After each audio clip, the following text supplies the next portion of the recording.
the answers. So once again, I request all of our signatories to please go outside for our entry of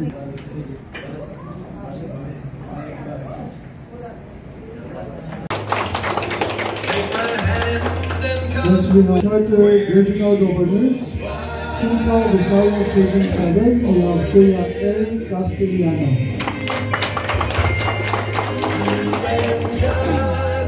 Next we have our National Assemblyman, Central Visayas Region 6, we have Kuya Allen G. Tan. Next we have our Rosie from Central Visayas Region 7, and Club President of Queens City, Montana Eagles Club, Kuya Epifanio Pepe Ino. Next we have our Club President from Metro Subo Mantawi Lady Eagles Club, we have Ate Lydia de Asis.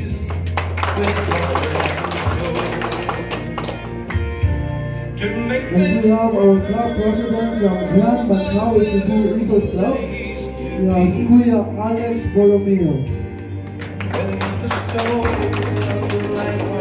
Lastly, we have our club president of Talisa Isiki Eagles Club, Kuya Jomar Enyoza.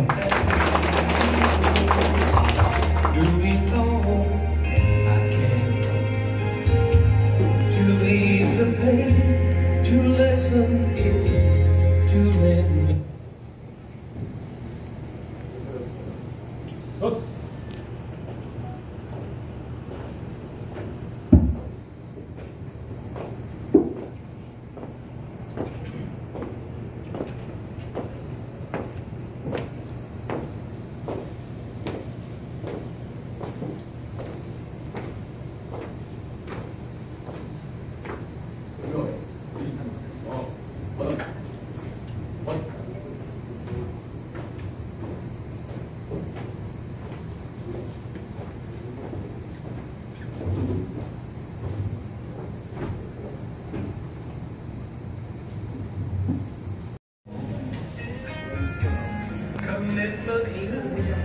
The things we do with heart and soul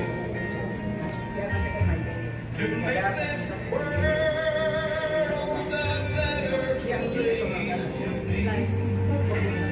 a better place to be. Is the state of relationship or building relationship. Members must have primordially developed a deep sense of strong brotherhood among every eagle. Why? We should develop because we have one objective, and this objective is to serve service through strong brotherhood. We have a commitment to our community, to our country, to our fellow eagles. Therefore, you must respect and support as brothers in this fraternity. Obey the Constitution at any given times in the Eagles Magna Carta. Love God with all your hearts. Develop and exercise the spirit of Alalayang Agila. Show good example in the community because we are a law-abiding citizen. Equip your family with all the aspects it needs: spiritual, physical, emotional, and financial. Attend monthly meetings in your club and participate all the activities of the club. Pay your obligation always in your club, in your region, and the national. Last but not the least, let us not forget, being an eagle, let us look our fellow kuya at each other with the eyes of compassion rather than the eyes of condemnation. Are these all clear applicants? Yes, we are. Again, no? Are these all clear applicants? Yes. Eagle National Vice President of the Fraternal Order of Eagles, Philippine Eagles, Visayas, for Visayas, Kuya Arnold V. Diases. May I humbly present to you the 10 applicants, additional members of Talisay City Eagles Club after having undergone and completed their mandatory orientation seminar, Orients, given by the Philippine Eagles Institute of Leadership, PIL, conducted on this day at St. Mark Hotel, Cebu City, Philippines. On behalf of the Philippine Eagles Institute of Leadership, PIL, I am now highly recommending to you these 10 applicants of Talisay City Eagles Club, and they are now ready for induction.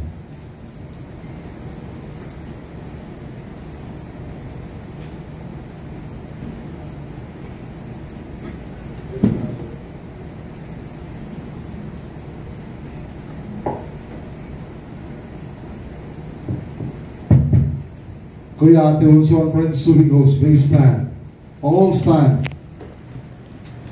And mga sir, transfer your candle in your left hand and raise your right hand and repeat after me.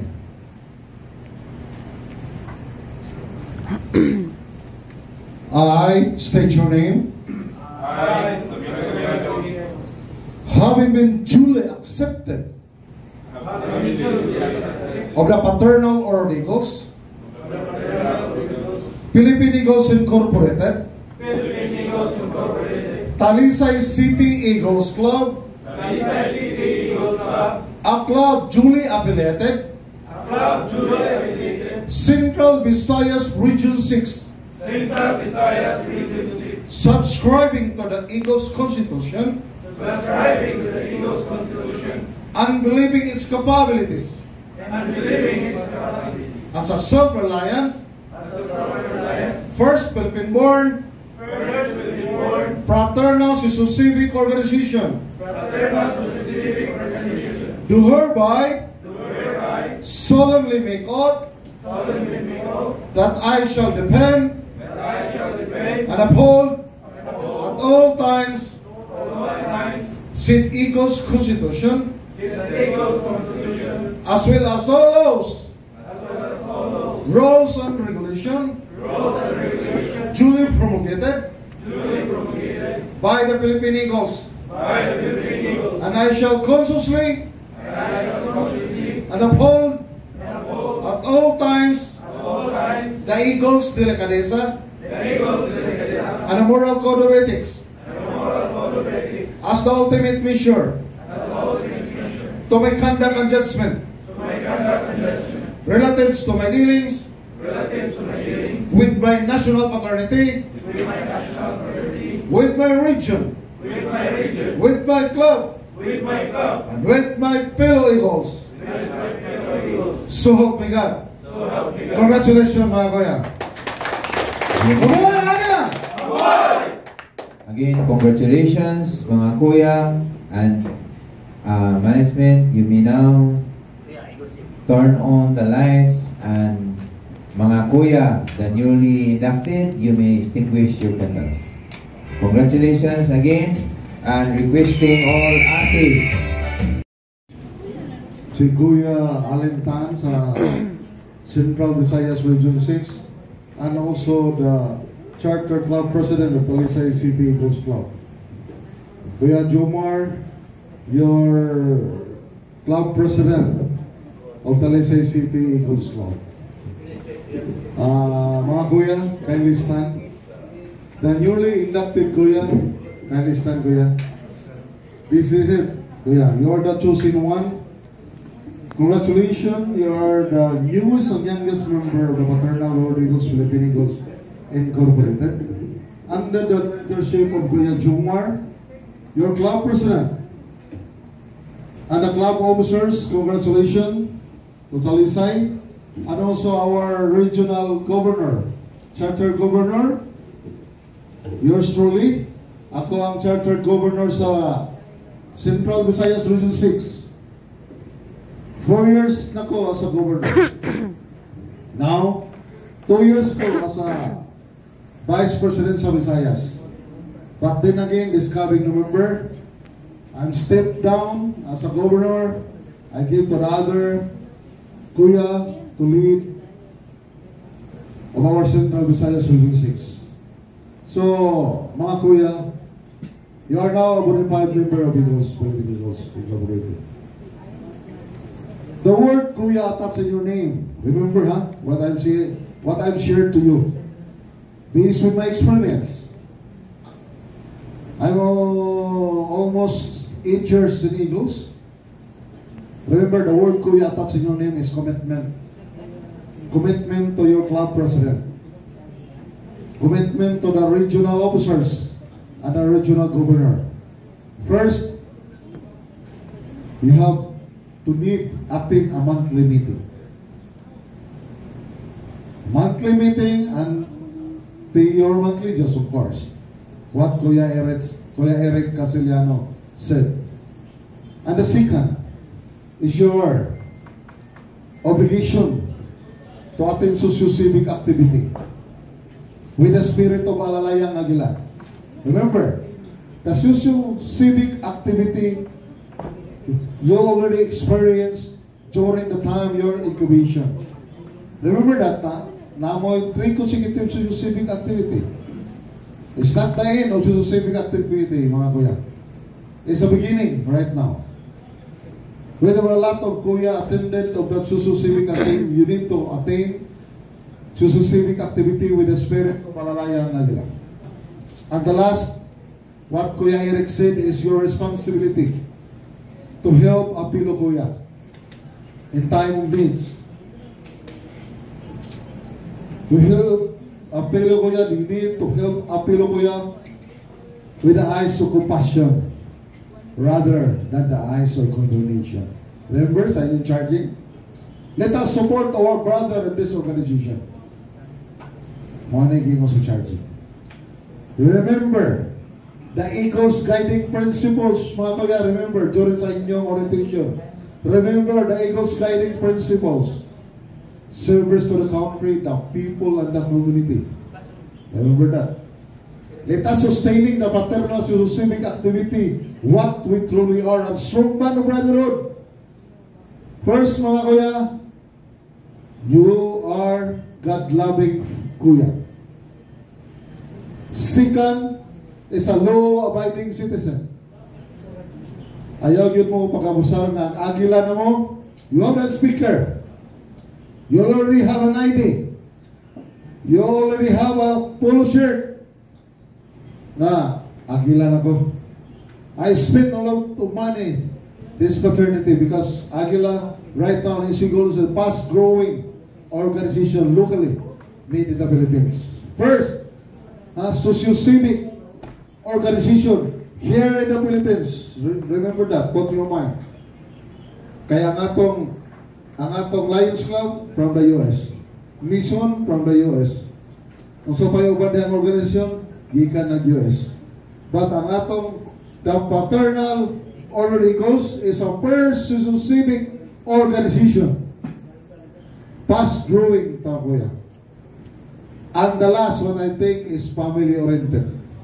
Of course, mga ate kay listan, mga ate.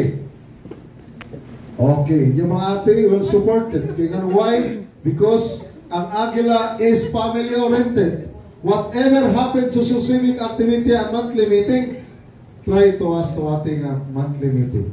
But don't worry, ate. Ang Agila is 12 o'clock lang. 1 o'clock pa namin labot. Klaro na kaya? Tegali, mulupat mo flying Agila.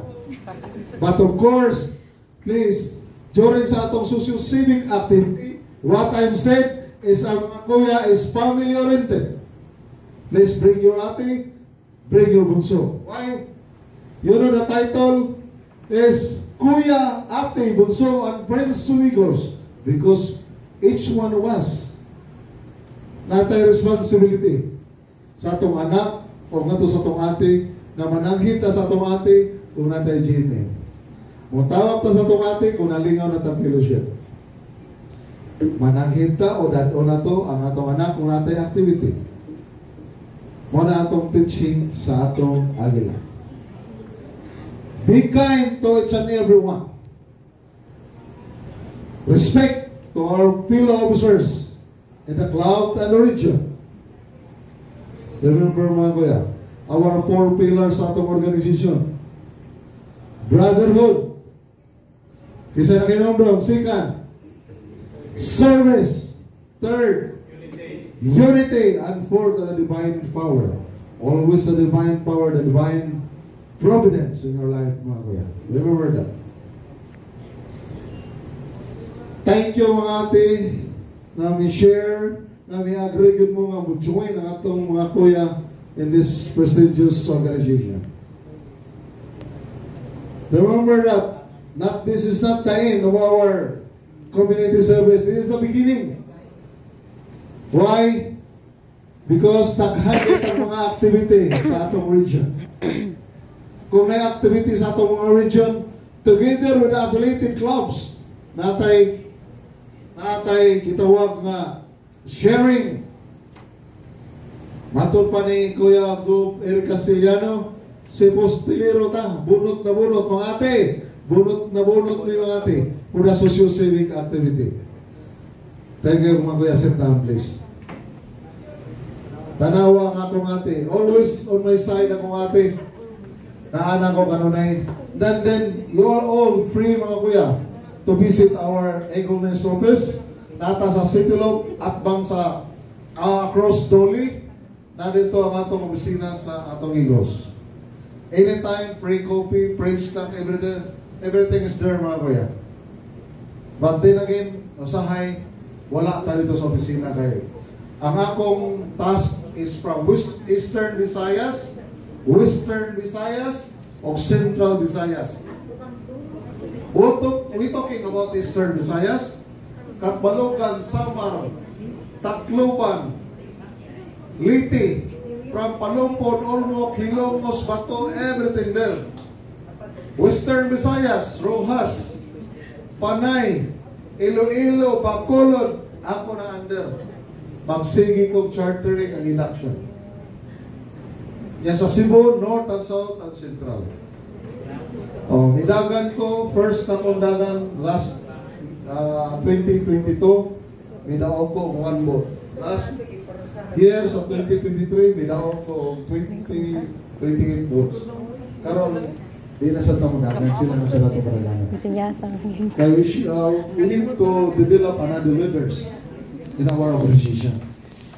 It's time for me to move or to act a position as Executive National Vice President sa atong organization.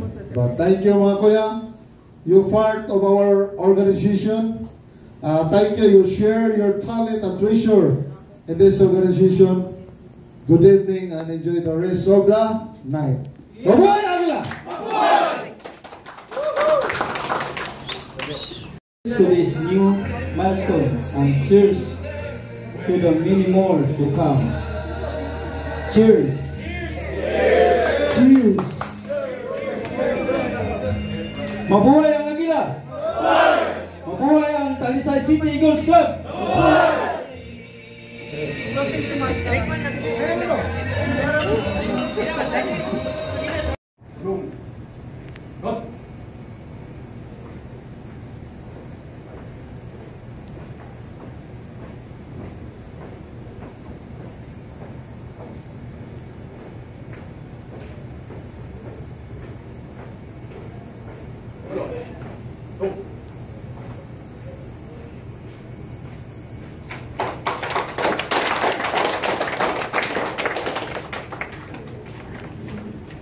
Oh my God.